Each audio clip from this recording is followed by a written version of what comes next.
direction. And the question that arises then is, of course, if this has anything to do with the time, meaning that, let's just wait here another couple of 100 years or something, or everything will be good again. Or do you think that we're talking about, are we in the situation rather right now where we actually can take these next evolutionary steps in our own hands and begin to change it already, if you will? Yes, I think we are, and I think that's what I find is exciting about these times now.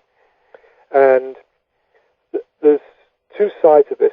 From the one side, I think what we are seeing and what is going wrong in so many aspects of the world today comes back to the fact that we are caught. I mean, right now everybody's talking about sort of the global economic meltdown. Yeah.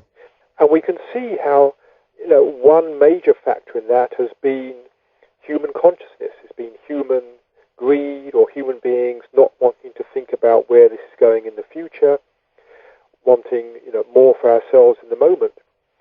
If we'd had a different mode of consciousness over the last 100 years, I don't think we'd be in this situation. So we're becoming aware that there's something in our thinking, the way we approach the world, our attitude, that needs to change. So there's a push that's gently beginning to happen to say, hey, the old way of being, the old way of relating to the world isn't working. And at the same time, I think just over the last 20, 30 years, there's been this growing interest throughout the developed world, the people who have the time, the luxury to begin to explore other things. There's been this sort of wanting to look at ourselves and see how we can develop ourselves. And, whether it's at a very simple level of people, doing yoga, practicing meditation, doing workshops that help them open up to a deeper understanding of themselves, or just through reading books that help them understand themselves better. There is this movement towards waking up to who we really are. And I see it as a widespread movement, and we're all helping each other in a way. I mean, I write books and give talks, but I also read other people's books and listen to other people's talks and have conversations with people, and that helps me. And I think we're all doing this. We're all, in a way, helping each other gradually wake up to who we really are. And this, I don't think, was really possible in the past. And it's partly because we have, telecommunication, the fact that right now I can talk to you about this from California. Yes. 100 years ago, we could get together in a house or a town hall in a town, and we could talk to people in our community. Now we can share ideas globally, and we can see this sort of what I call the universal wisdom that I think is there in all cultures. We can begin to see what that underlying wisdom is. And as we do, I think we're beginning to create a new sort of 21st century understanding of what this inner journey is about. And I think it's happening faster and faster as more and more people begin exploring this inner journey, and as more and more people discover things and we share with each other, it grows faster and faster. So my feeling is this could, I think we're probably talking our own lifetimes, really, rather than 200, 300, 400 years or thousands of years of evolution. Mm-hmm. What would you say kind of would propel that along? Because when I'm seeing some of the discoveries that are being made either within physics or even biology, or deciphering the human genome, it feels like a lot of people from the more metaphysical realm are actually kind of picking up on that knowledge and putting another interpretation on that than the mainstream scientists are. And I feel that that's very kind of enriching, and we learn a lot from that. What do you think, Peter? Yes, I suppose being a scientist originally, I'm fascinated by what is being discovered in terms of the human genome, and I think it's still very, very early. I think we're going to be in for some major, major discoveries. I don't feel like some people say, we can change our genome by thinking, by our consciousness. I don't feel that. I'm probably too materialist at heart for that. But I think there's so much yet to be discovered around genome, and also in physics. I mean, I'm fascinated by what's happening in modern physics, and again, I think we're going to start discovering things about consciousness there. The whole of quantum physics is intimately connected with knowing and consciousness in ways that we haven't yet worked out. I think that's why there's still a lot of confusion around quantum physics. Yeah.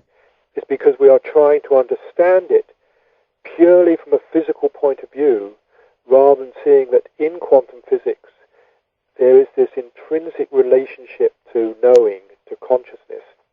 And until we understand consciousness, I don't think we're going to really fully understand what quantum physics is about. Ah, interesting. And that kind of leads us into an area that I did want to talk a little bit about. That is basically, what matter is, so to speak, because I wanted to kind of ask you if you consider the real world that we're living in to be something real, or if you think that the space or the confinement that we're in simply is a kind of a construct of our own brains. What do you think? Again, my answer is both. It's funny. I mean, I think in all these areas. Right. On the one hand, yes, there is an external world. There's something. When I touch a bookshelf here, I'm touching something that feels physically solid. There is an external world. There's no doubt about that. But I think we do not experience it as it really is. And so our experience of the external world is a creation in our own mind. I mean, if I'm seeing, I'm looking out the window, I'm seeing some grass. I'm seeing green. The light that is coming from the grass to my eye isn't actually green light. We call it green light. It's actually light that's just a certain frequency, a certain wavelength, a certain energy. It hits the eye, it triggers electrical impulses. Those impulses aren't green impulses. They're just certain frequencies that travel down certain nerves. And the brain then creates its picture. And the image arises in my mind, in consciousness, of the color green. But what we see here is the greenness is only actually in the mind. It's a quality of consciousness. It's not actually out there in the physical world. And this applies to everything in the world. We take what is out there, we take the incoming data, the energy that's coming in, whether it's through the eyes or when I hear a sound, the energy of air moving against my ear creates nervous impulses, and my brain translates that as hearing music or hearing the wind or hearing the voice. But that again is all in my mind. So we have this situation where what I perceive as reality is totally a construction in my mind based upon the reality out there. But the reality out there isn't like my experience. And I think this is the first thing. We confuse the two. We think that I am seeing the world directly, that we're seeing it as it is. What we're seeing is the construction in the mind. And in a way, science doesn't doubt this whatsoever. I mean, we spend so much time and energy analyzing how the brain creates its experience. We know this. Yes. That the brain is constructing its own experience. And so in that sense, even what we think of as matter is a construct in the mind. I mean, this is hard to get because it seems so obvious that things seem solid. Yes. But what modern physics is showing is that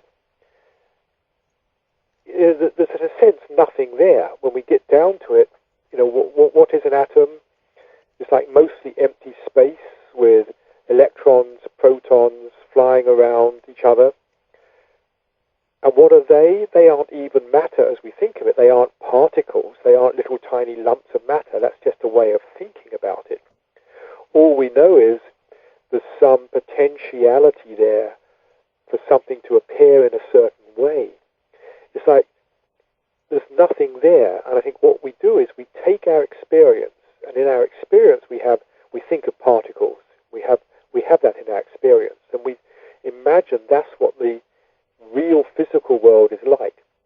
But what we're discovering is it's very, very different, and there's nothing actually substantial there.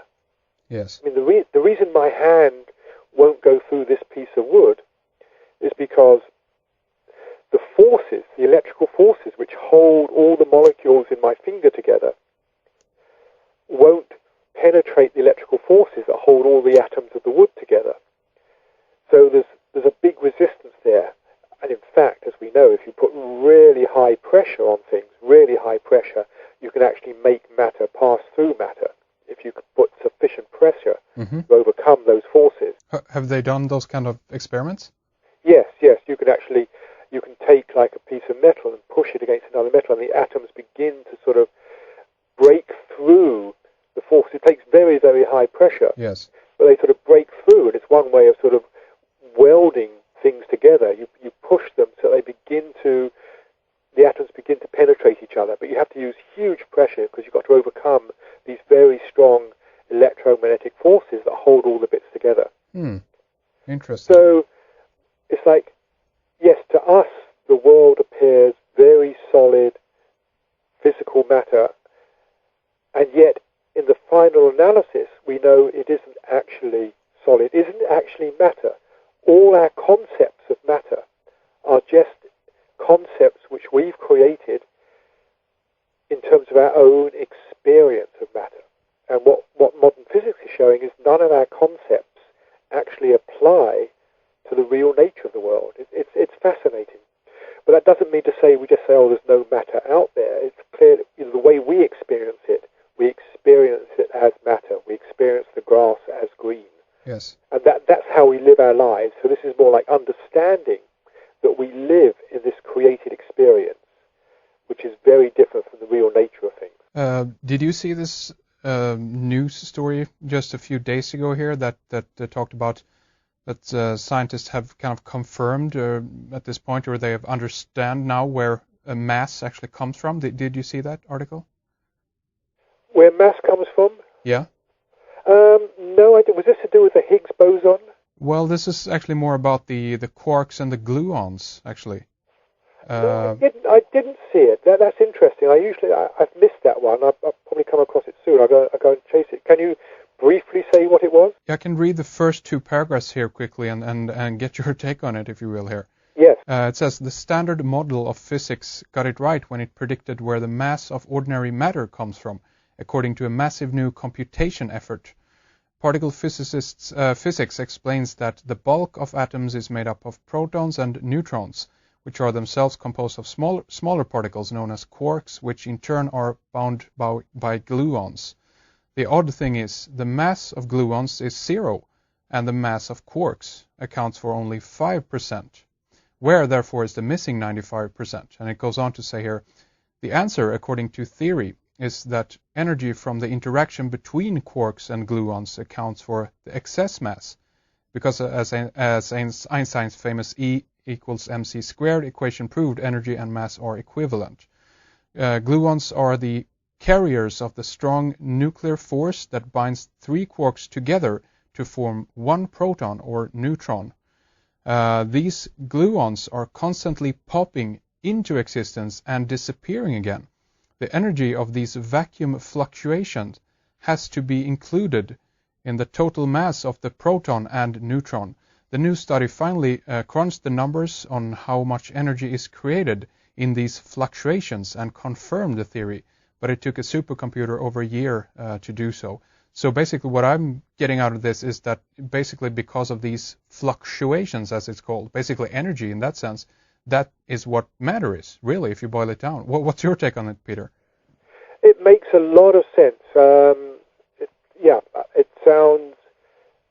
It sounds right to me. That's all. I mean, I'd love to go and explore it more. Yes. Yes, it's like, and again, it's saying that what gives it its mass, it doesn't have intrinsic mass, but the mass is something that appears out of the processes that are going on. Yes, exactly. So I think, that's fascinating. I think, again, our human experience is that we believe that things have intrinsic mass, and that's